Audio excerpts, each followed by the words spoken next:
أعوذ بالله من الشيطان الرجيم. بسم الله الرحمن الرحيم. الحمد لله رب العالمين، والصلاة والسلام على سيد المرسلين وعلى آله وصحبه أجمعين. رب اشرح لي صدري ويسر لي أمري wahlul 'uqdatam min lisani yafqahu qawli. Subhanaka la ilma lana illa ma 'allamtana innaka antal alimul hakim. Wala hawla wala quwwata illa billahil aliyyil azim. Kitab Hidayatus Sibyan, muka surat 14, baris atas sekali. Muka surat 14, baris atas sekali.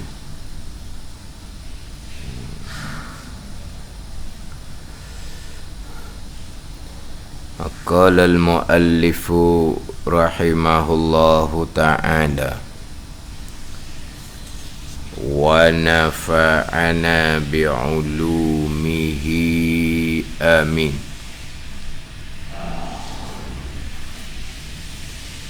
Bersalahan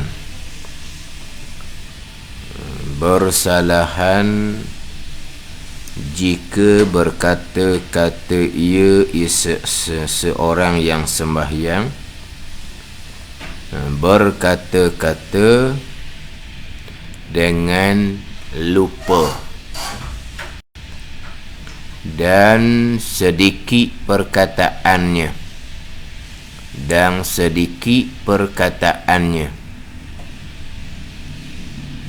yaitu sedikit perkataan 6 kalimah, 6 patah perkataan atau kurang daripada 6 kalimah, atau berkata ia seseorang,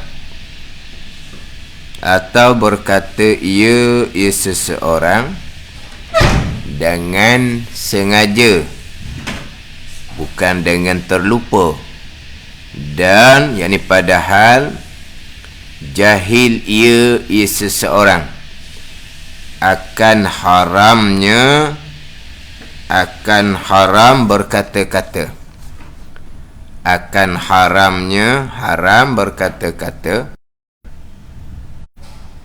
jahil akan haram berkata-kata ni, padahal ia seseorang baharu masuk Islam.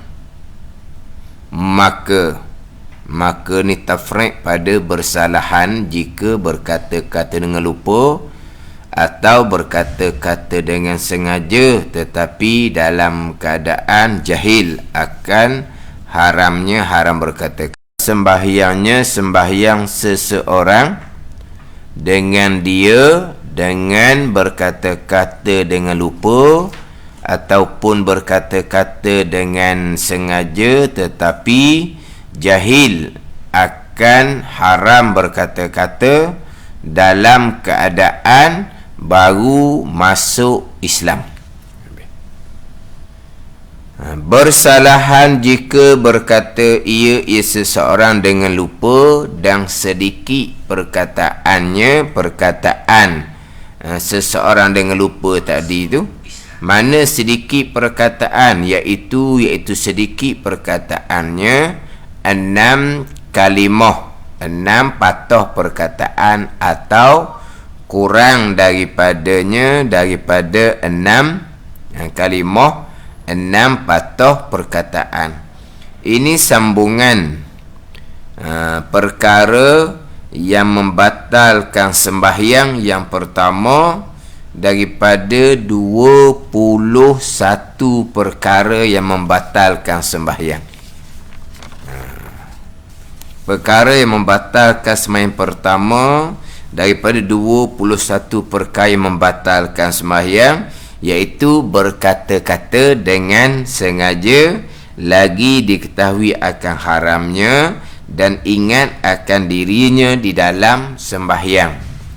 Yang mana di antara syarat sembahyang dalam kitab ini Hidayatus Sibyang ni termasuklah meninggalkan perkara yang membatalkan sembahyang.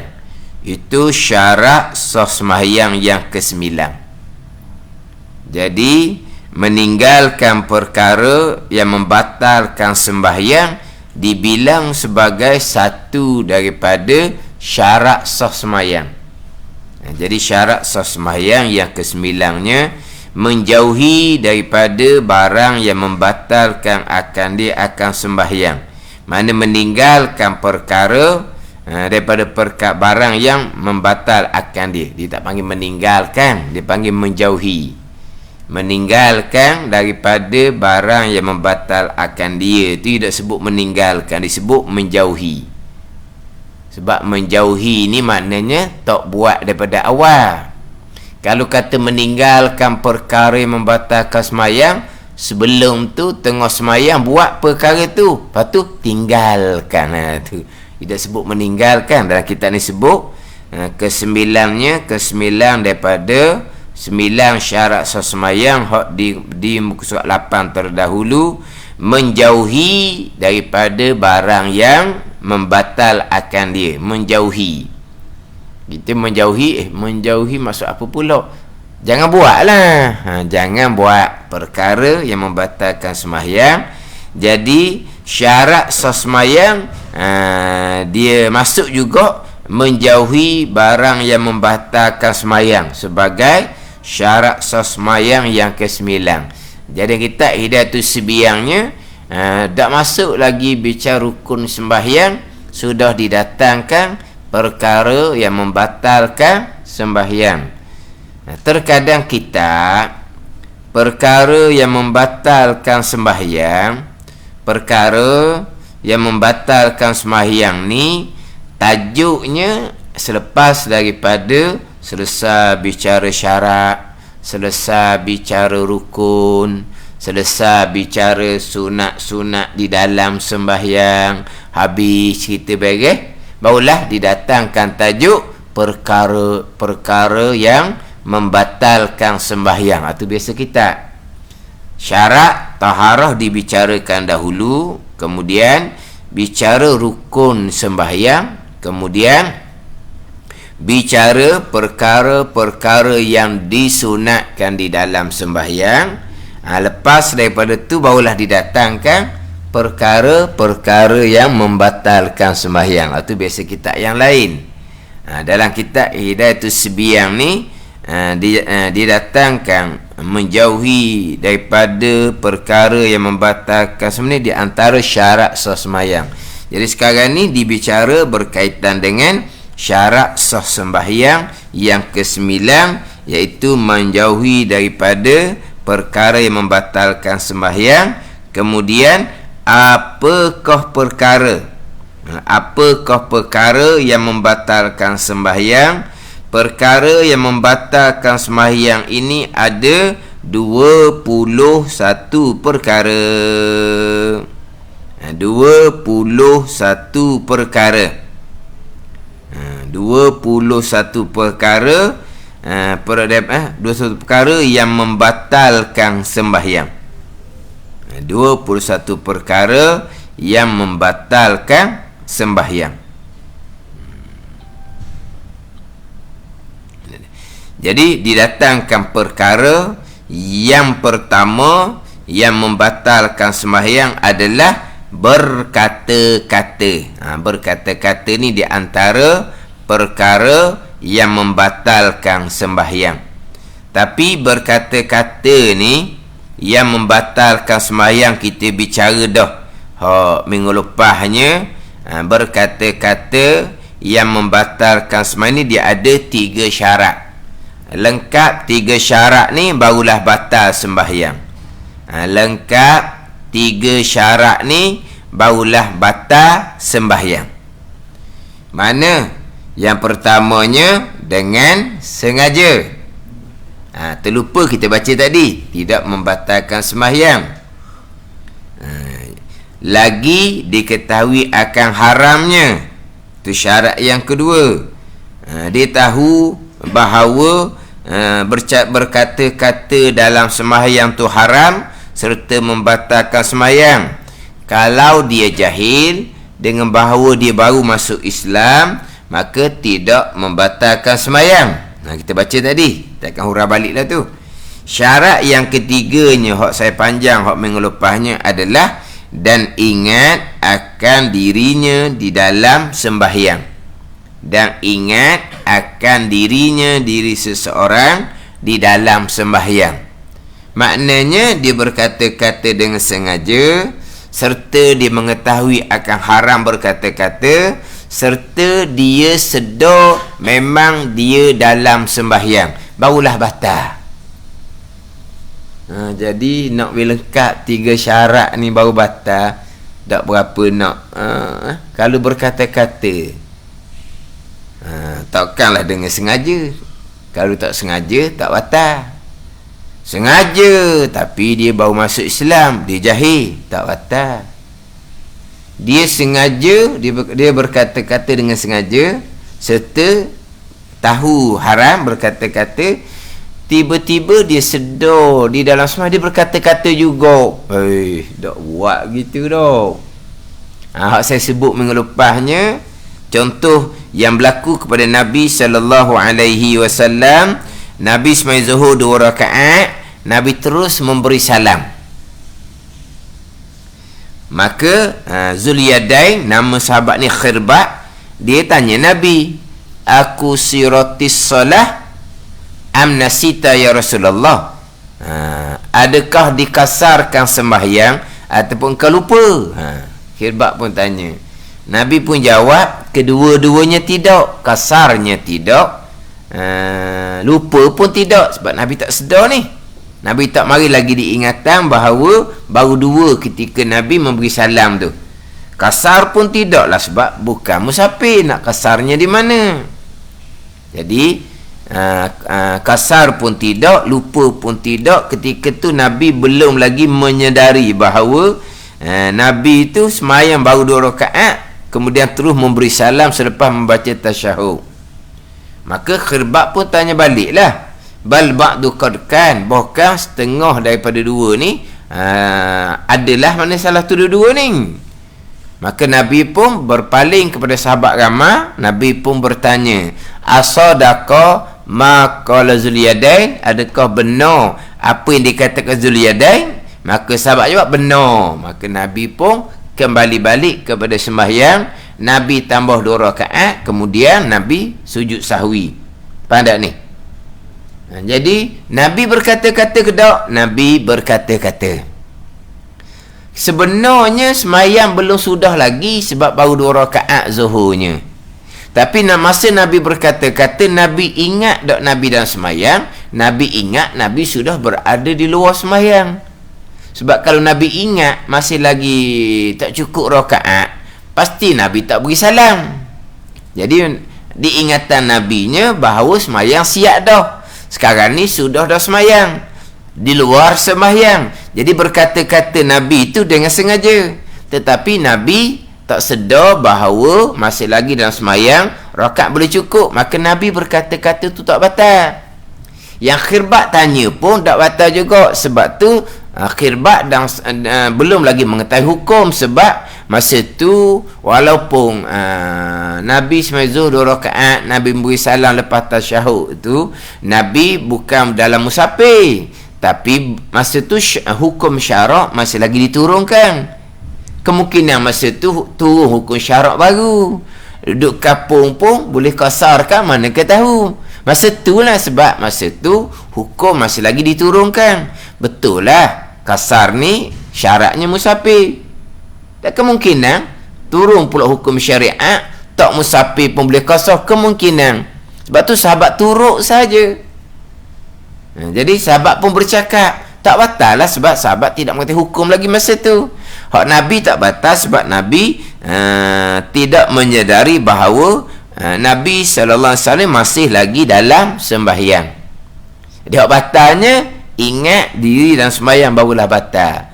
Atau saya pergi minggu lepasnya, hak berkaitan dengan kalau berlaku pada masa kita, contohnya sembahyang zuhur 4 rakaat, 3 rakaat, imam tasyahud akhir, imam terus memberi salam. Jadi apabila ditegur akan imam, imam, sembahyang kamu tu 3 rakaat baru. Imam pun berkatalah contohnya, betul ke 3 rakaat? Dia bercakap tu, sembahyang belum sudah lagi sebab baru 3 rakaat memberi salam, belum lengkap 4 rakaat, macam sembahyang belum siap lagi. Tapi tu imam bercakap ni, betul ke 3 rakaat? Tu imam bercakap dengan sengaja. Syarat pertama sengaja. Sengaja. Serta mengetahui kata haram bercakap ketika sembahyang. Memang Tok Imam tahu haram serta batal sembahyang.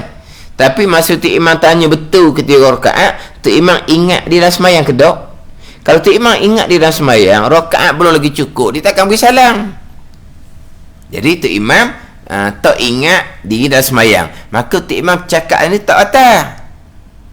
Tok Imam boleh tambah balik 1 rakaat.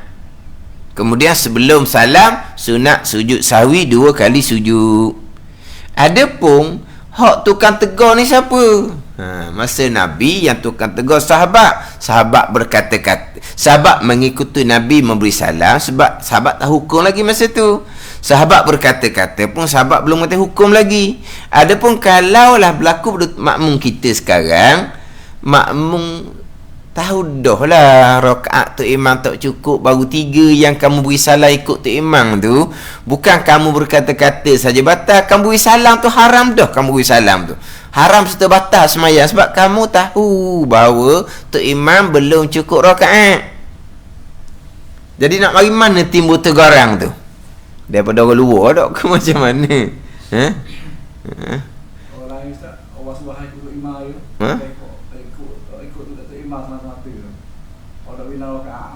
Dok sekarang ni kalau makmum tu pun bila tu imam tasyahud akhir, dia pun kira 4 rakaat juga, dia tak tahu jugalah maknanya.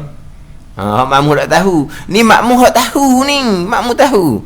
Jadi hak timbul pertanyaan hak biasa saya jumpanya, makmum beri salam juga. Tu masalahnya. Makmum beri salam 3 rakaat dengan sengaja. Bukan kata makmum berkata-kata tu, makmum beri salam tu haram batal dah sembahyang sebab kamu tahu 3 rakaat kan. Tak timbul lah. Tapi hak timbul soalannya, makmum yang beri salam ni, makmum kita tanya Tok Imam, Tok Imam tak cukup, Tok Imam makmum tak ada kih dah, makmum reject dah. Makmum kita dah bicara dah reject dah ni, dia salah dah ni. Tok Imam macam mana? Betul ke baru 3? Betul lah Tok Imam baru 3. Tok Imam pun mikir, ya sungguhlah 3. Tok Imam bangun semula tambah 1 rakaat. Tok Imam berkata-kata tadi tu, sembahyang belum sudah lagi tu sebab belum cukup 4 rakaat. Tok Imam berkata-kata memang dengan sengaja. Syarat pertama ada, memang tahu kalau dalam sembahyang haram berkata-kata. Syarat kedua ada, Tok Imam ingat tak diri dah sembahyang? Tak ingat, dia ingat sudah dah. Tak ada syarat yang ketiga ni. Maka berkata-kata Tok Imam tu tidak membatalkan sembahyang. Tok Imam boleh tambah 1 rakaat. Tapi jangan cakap banyak lah. Cakapnya lebih kurang dalam 6 patah kalimah sahaja. Sebagaimana sukatan yang diambil daripada perkataan sebelah Nabi dan perkataan sebelah Khirbat tadi. Ada ni.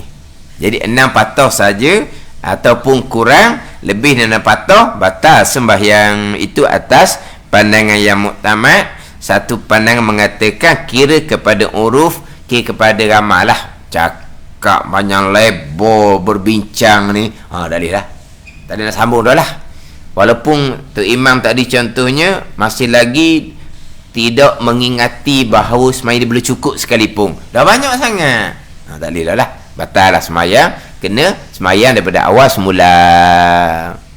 Pada ni dia cakap banyak mana tu, dia ada 6 pandangan ulama'. 6 pandangan ulama', tapi pandangan muktamadnya 6 kalimah jua. 6 kalimah ataupun kurang. lebih dari 6 kalimah, maka batallah sembahyang, walaupun bercakap tadi tu dalam keadaan tidak menyadari akan dirinya di dalam sembahyang.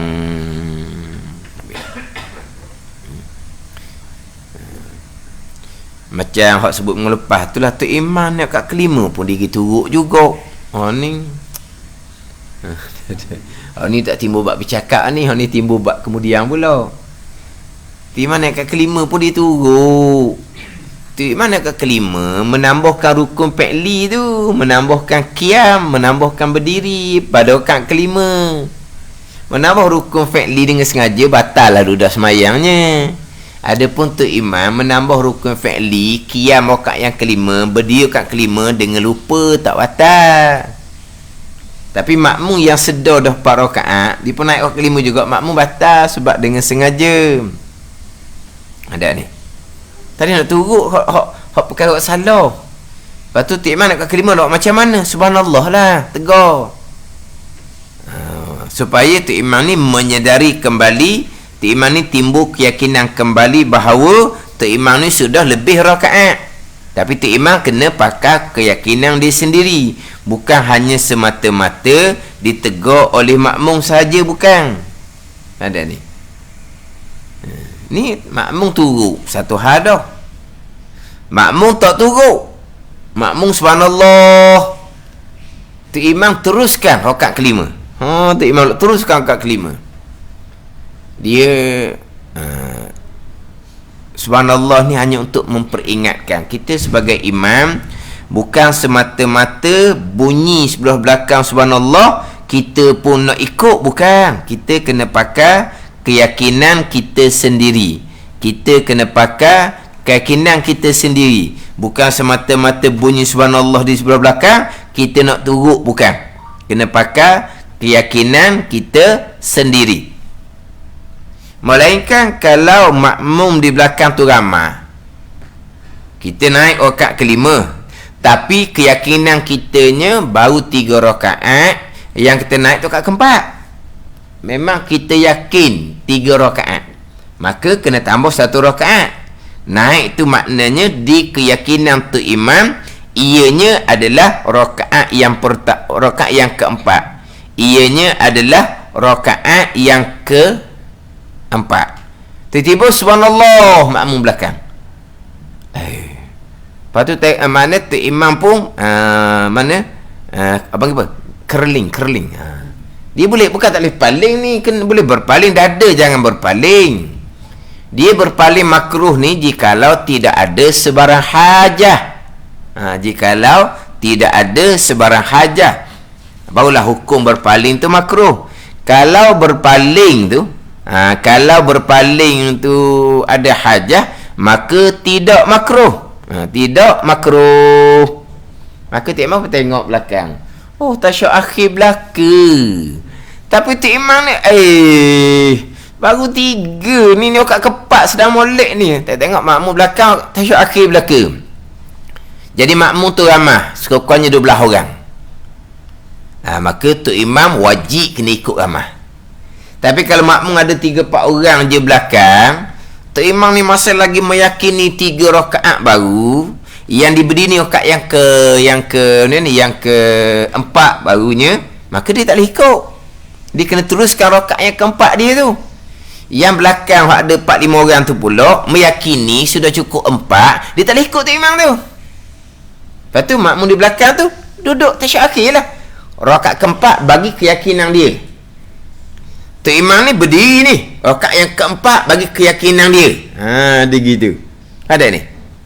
Lepas tu makmum belakang tu nak mufarakah lah. Tasyahud, memberi salam sendirilah. Kalau tak mufarakah kok, tunggulah tu imam selesai rakaat yang keempat, yang kelima tu. Yang keempat bagi keyakinan tu imam, yang kelima bagi keyakinan makmum tu. Apa ada ni? Mana kalau dia tambah mufarakah makmum belakang ni, tunggulah tu imam selesai rakaat tu. Gitu je lah. Pada ni. Tapi kalau makmum tu ramai, kena ikut lah. Kena ikut. Kalau makmum tu ramai, kena ikut. Ramai ni kurang-kurang 12 orang. Makmum tu duduk tasyahud akhir belakang dah. Apa lagi kamu tu lah terlebih rakaat. Wajib kena turun serta merta. Gitulah. Pada ni. Bukan kata subhanallah maka makmum pun semata-mata ikut imam pun semata-mata ikut makmum, bukan. Paling belakang makmum pun tunjuk. Isyarat. Dah kalau isyarat gitu tak batal, isyarat tak batal. Tak keluar perkataan. Isyarat tak batal. Macam ginilah kita tengok semayang, orang kata nak rumah ni, kita pun hanggu. Tak batal. Tapi bergerak sekali itu makruh lah. Isyarat dengan tangan isyarat kepala tidak membatalkan sembahyang. Berkata-kata barulah batal sembahyang. Tapi hak saya sebut tadi tu hak berlakunya imam dekat kelima, ada makmum tu dekat kelima. Ada imam dekat kelima, makmum tak turun, makmum subhanallah tapi tu imam tak turun. Sudah sembahyang kenapa tu imam tak turun? Sebab makmum ni ramai ni. Dia kata apabila sudah berdiri tegak tidak boleh turun kembali kepada tasyahud, dia kata. Sebab sudah masuk pada rukun. Rukun apa tu imam? Rukun berdiri. Bila sudah masuk pada rukun berdiri, walaupun imam ni meyakini bahawa betul dia kat kelima, tapi sudah masuk pada rukun berdiri, tak boleh nak turun kembali kepada tasyahud. Kat kelima ada ke rukun? Ada rukun kat kelima? Tak ada tak? Sekarang ni cerita hak berlaku belakang ni, hak berlaku. Sekarang imam dekat kelima, makmum pun tak turun, makmum bagus tak turun, subhanallah. Tu imam pun menyadari bahawa memang dia sudah kat kelima, tapi tu imam dah turun.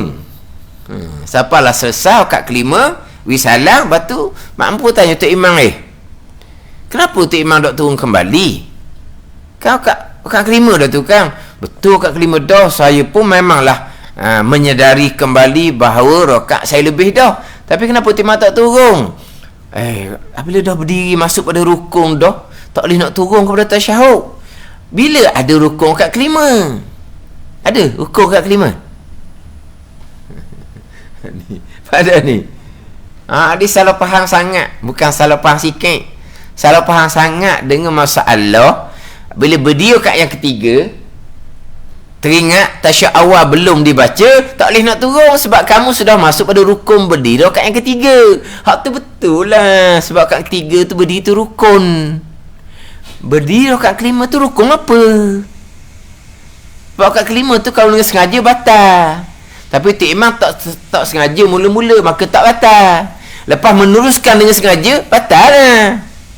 Hak mula-mula dia berdiri kat kelima tadi tak batal sebab dia tak sengaja. Tapi berdiri itu bukan rukun berdiri kat kelima. Berdiri itu dia panggil menambah rukun fi'li. Dia panggil menambah rukun fi'li. Di antara perkara yang membatalkan sembahyang, nanti dia akan bicara. Di antara perkara yang membatalkan sembahyang adalah menambahkan rukun fi'li, tapi dengan sengaja baru batal. Jadi sekarang ni imam berdiri kat kelima, dia panggil menambah rukun fi'li berdiri kat kelima, tapi dengan lupa, maka tak batal. Bila dia sudah menyedari dia kat kelima, dia masih lagi mengekali menambah rukun fi'li dengan sengaja, jadinya batal. Permulaan tak batal sebab menambah rukun fi'li dengan lupa. Bila makmum subhanallah, maknanya imam pun menyedari bahawa berdiri dia tu kat kelima lebih dah tu. Dia panggil menambah rukun fi'li, jadi dengan sengaja pula diteruskan berdiri, batas sembahyang sebab dia wajib turun serta merta kepada tasyahud akhir. Tiba-tiba dia faham tak boleh dah, bila berdiri tak boleh turun balik. Berdiri sudah masuk pada rukun fi'li yang tak boleh turun balik ni, berdiri ketika rakaat yang ketiga. Nak kembali balik kepada tasyahud awal tak boleh sebab tasyahud awal hanya sunat saja. Kalau kembali balik pada tasyahud awal selepas berdiri tegak, maka batal sembahyang. Ada ni. Sebab dia sudah masuk pada rukun berdiri pada rakaat ketiga, tiba-tiba ditinggal rukun berdiri untuk kembali kepada tasyahud awal yang hukumnya sunat. Batal. Sama macam ginilah. Rakaat kedua subuh, dia terlupa membaca kunut, dia sujud molek dah, budak hilatan dah.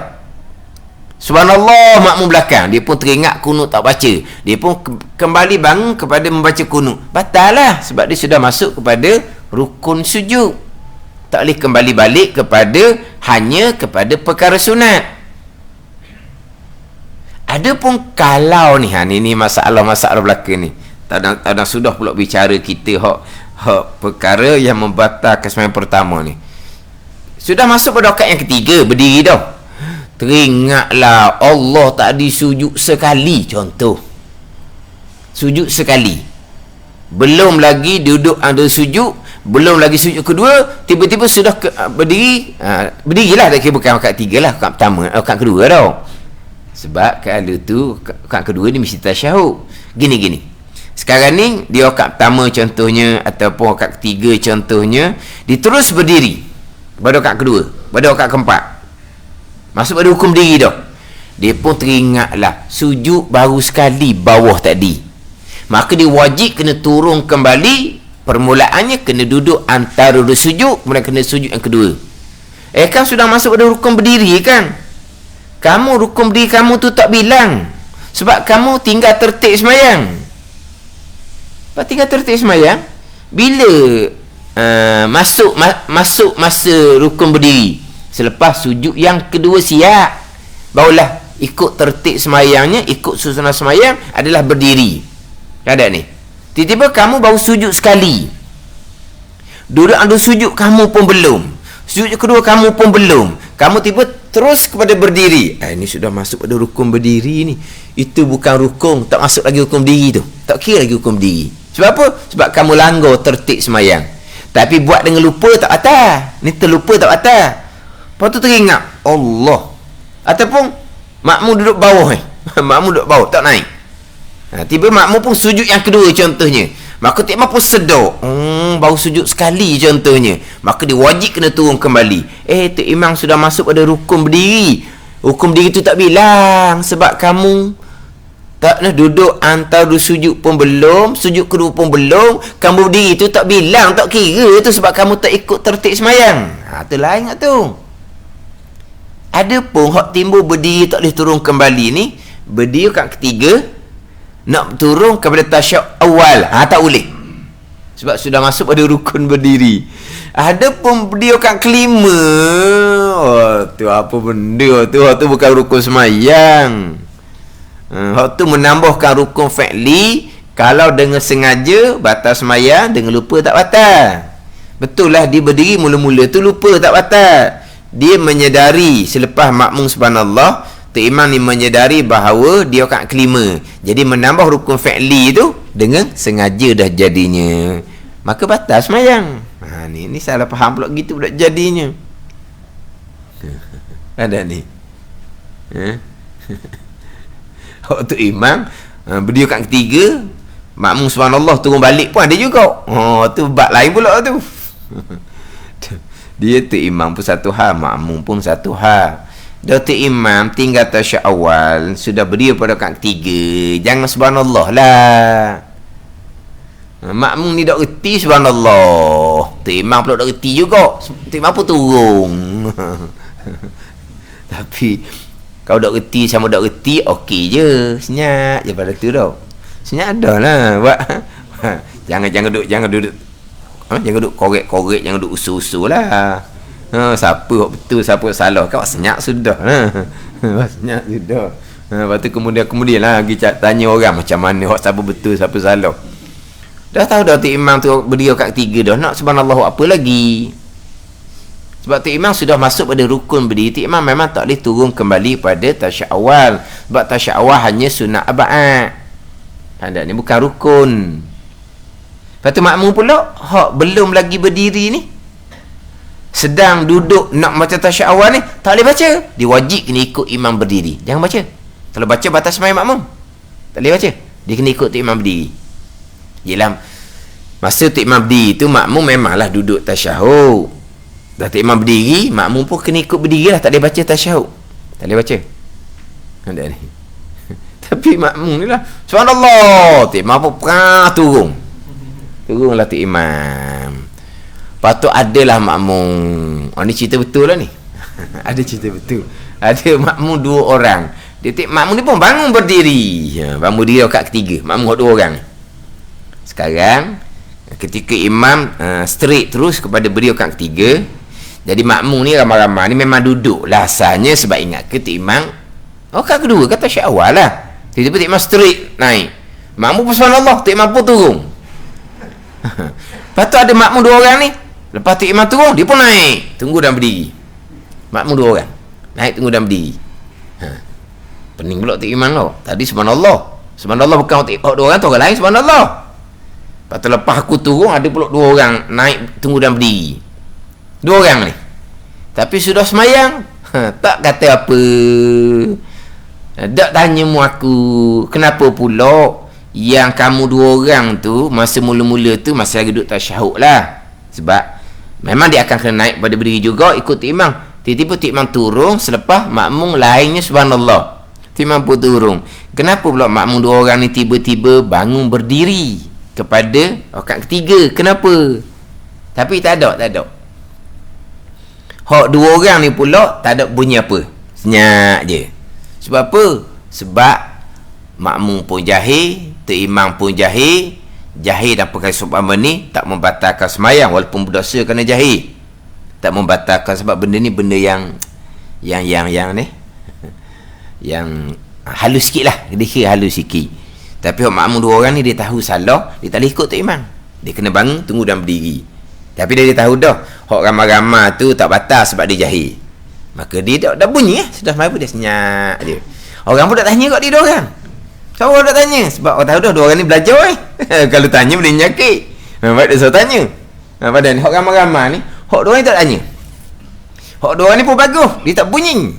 Sebab apa? Sebab orang jahil tak batal semayang. Dia 2 orang ni tahu cara mana nak buat. Cara mana? Apabila Tok Imam turun kembali, Tok Imam melakukan kesalahan, yang makmum 2 orang ni masih lagi belum bangun, dia wajib kena bangun. Dia tak ikut Tok Imam sebab Tok Imam buat salah. Dia wajib kena bangun. Kalau dia sedar dah, Allah Tok Imam turun balik ni salah, dia ikut Tok Imam, batal dia. Pada ni dia memang wajib kena bangun berdiri, tunggu dalam rakaat ketiga. Dia gitu. Jadi 2 orang ni memang dia buat tu. Tapi dia tak soal hak makmum ramai-ramai tengok Tok Imam turun balik tu sebab jahil tak membatalkan semayang. Jahil ni jahil tak belajar ni. Dia jahil pada perkara yang halus-halus sikit. Jahil tu salah. Berdosa jahil. Tapi tak batal. Kenapa? Kerana benda ni benda halus sikit. Dia gitulah, benda halus ni tak batal. Ada ni. Walaupun dia bukan baru masuk Islam, walaupun dia bukan jauh daripada alim ulama, tapi dia jahil kerana tak belajar. Jahil tu salah, jahil tu berdosa, tetapi tidak membatalkan semayang. Pada ni. Tapi sebenarnya kalau Tok Imam naik kat ketiga tu, makmum tidak subhanallah lah. Jangan subhanallah lah makmumnya, sebab Tok Imam sudah masuk pada rukun berdiri rakaat ketiga. Makmum wajib kena bangun berdiri rakaat ketiga mengikut imam. Makmum tak boleh nak membaca tasyahud awal sendiri. Ada ni. Dia berbeza dengan kalau Tok Imam turun kepada sujud, tinggal kunut, makmum sunat baca kunut pendek. Tu lain cerita tu. Tu dia panjang bicara lah. Kalau Tok Imam tinggal tasyahud awal, kalau Tok Imam tinggal kunut, berbeza. Ada ni. Jadi Tok Imam tinggal kunut, Tok Imam sujud molek-molek dah, bodah hilata dah. Maka sunatlah baca kunut pendek. Tiba-tiba Tok Imam bekah bangun semula kepada berdiri untuk baca kunut. Kalau sengaja batal tu. Tok Imam tak sengaja jahil, tak batal. Jadi kita yang sunat baca kunut pendek ni asalnya tak boleh baca dah kunutnya. Kena lepas tangan, kena turun, tunggu dah sujud. Pening pula Tok Imam. Kena.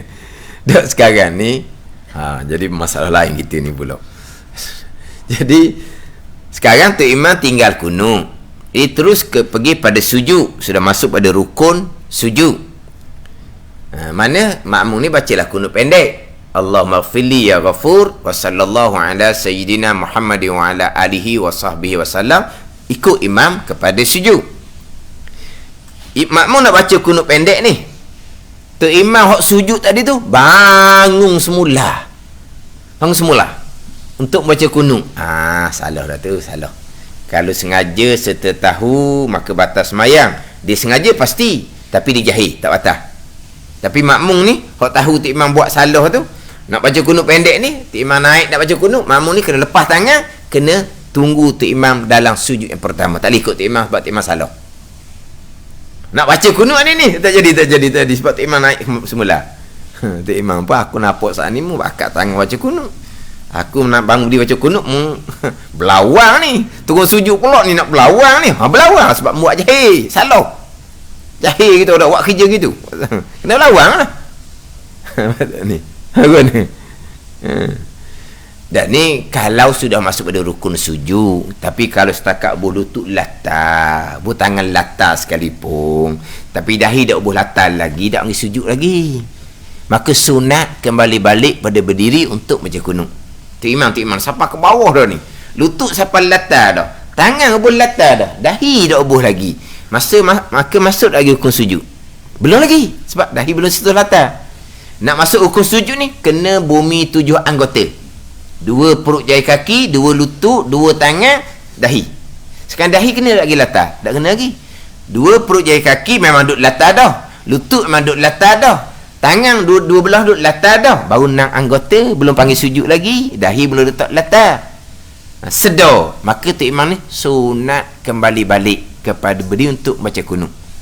Dan kalau sujud dah tak boleh sebab dia sudah masuk pada rukun sujud. Nak tinggal rukun untuk kembali kepada sunat, walaupun sunat abad bukan sunat hay'ah kunut tu sekalipun. Buat seumpama tu dengan sengaja serta tahu kata haram, batal.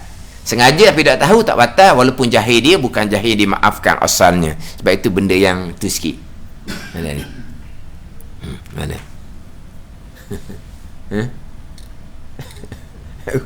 Tengok tu apa?